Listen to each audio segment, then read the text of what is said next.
Hey everybody, it's Jason Blaha here, and today I thought I would continue on the video I did yesterday discussing submaximal work, and I think I'll talk to you guys a little bit about my own training philosophy these days, and that is basically 10% max effort work, 90% supplemental lifts and hypertrophy work.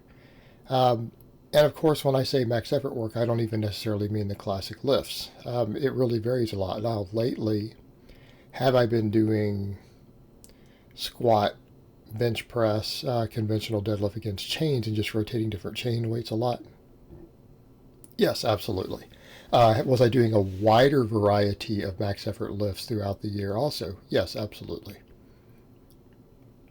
And we can change those trends up, but the point is that the general philosophy that I've eased into, and I find works really well for me, and I'm not telling you guys that this is the only way to do things, not being dogmatic, but I feel that this works very, very well for advanced lifters, particularly if you're not going to be using a lot of periodization or anything. And I honestly have reached a point where I think things like linear periodization are honestly more hassle than they're worth. I don't think that there's a real benefit to it. I'm not saying they don't work. I'm not saying they can't work. I'm not saying you can't get jacked and strong doing it. I'm saying that it doesn't flow well. It doesn't allow for margins of error and things like that. Right, and it just simply isn't necessary. Because at the end of the day, we know that hypertrophy itself doesn't really require periodization.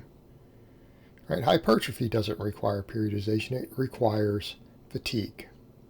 It requires you to be above your minimum effective volumes and below your maximum recoverable volumes, preferably with as much frequency and volume as you can handle. And by you can handle, I mean the entirety of your lifestyle, work capacity, genetics, supplementation, everything else. And you guys can take the word supplementation to mean whatever you want, since you guys know that I don't think supplements help build muscle. So it's within the context of those parameters. Okay?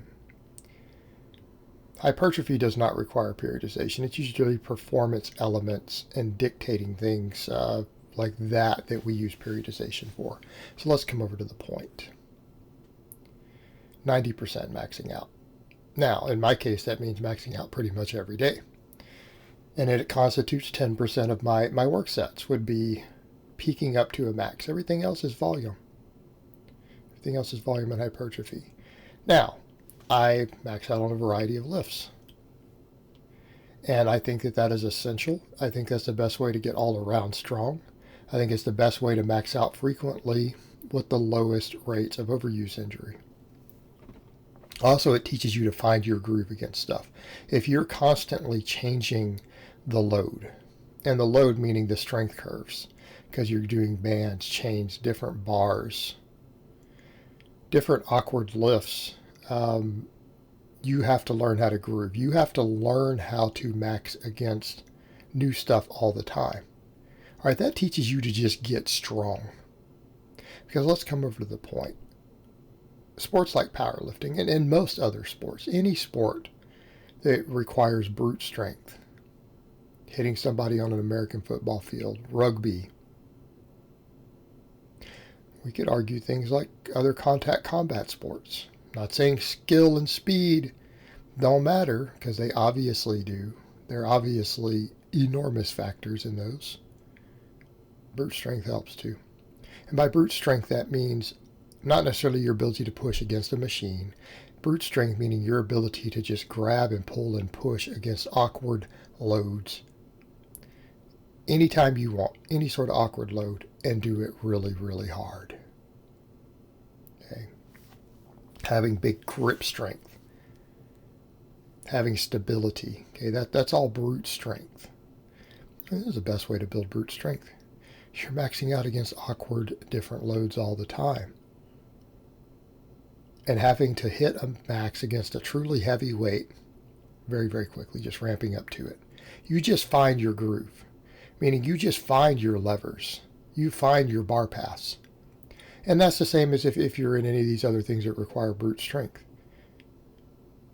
You just learn how to use your body. You just learn how to handle awkward loads without practicing against that exact load. And you get good at doing that. And that means you just get strong at everything. You just get all around strong. You get strong at everything doing that. Makes you versatile. So what's with the other? 90% hypertrophy training, supplemental work. And what I mean supplemental work? Supplemental work, I mean not just hypertrophy, but hypertrophy in your weak points. You take those different awkward big lifts you do and say, man, my triceps really were a weak link in that one. I felt them. So it means you do extra work for your triceps. Maybe even for those joint angles and performance elements relative to that lift. If your grip was weak, you do more grip work. Forearms weak, you do more forearm work. If your hamstrings or glutes seem to limit it, supplemental work would be exercises that strengthen your hamstrings or your glutes. We build the weak links in all those different lifts that you did because you know what they are. You guys go and do a big heavy lift like that and you grind out a max. It gets grindy, it gets slow, or you miss a lift. You know what muscle hurts. Do extra work for that muscle. That would be supplemental work. Everything else is hypertrophy. Size equals strength. Now, it doesn't mean we can't be specific in what we do. So you guys look there and see me doing a bunch of axle bar work. Well, that's not necessarily standard hypertrophy. Why am I not using a normal barbell? Because it makes me focus on my forearms and grip more on all these lifts, right?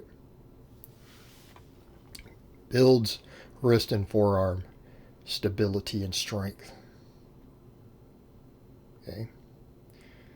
That's general hypertrophy still, but there's definitely worried about some brute strength and some possible weak links. Because if you want to get really strong, having forearms and grip probably a good idea. I mean, if you want to get really strong, you want to think in terms of brute strength. Ability to grab and twist somebody, your ability to just grab an awkward object and pull it up without hurting yourself. Your deadlift. Good idea. But it's all hypertrophy or supplemental work. In that case, we're also doing a supplemental thing because there's a forearm and grip focus. But it's still hypertrophy training in general.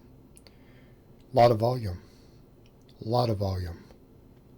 And that's the other 90% of my training. That's what I do. You know, bench press day, we max out against whatever random movement. And do some rowing for your upper back. Floor presses, overhead pressing, tricep work.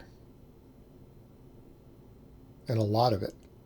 How much is a lot? I don't know. What can you recover from? Same thing. Deadlift day.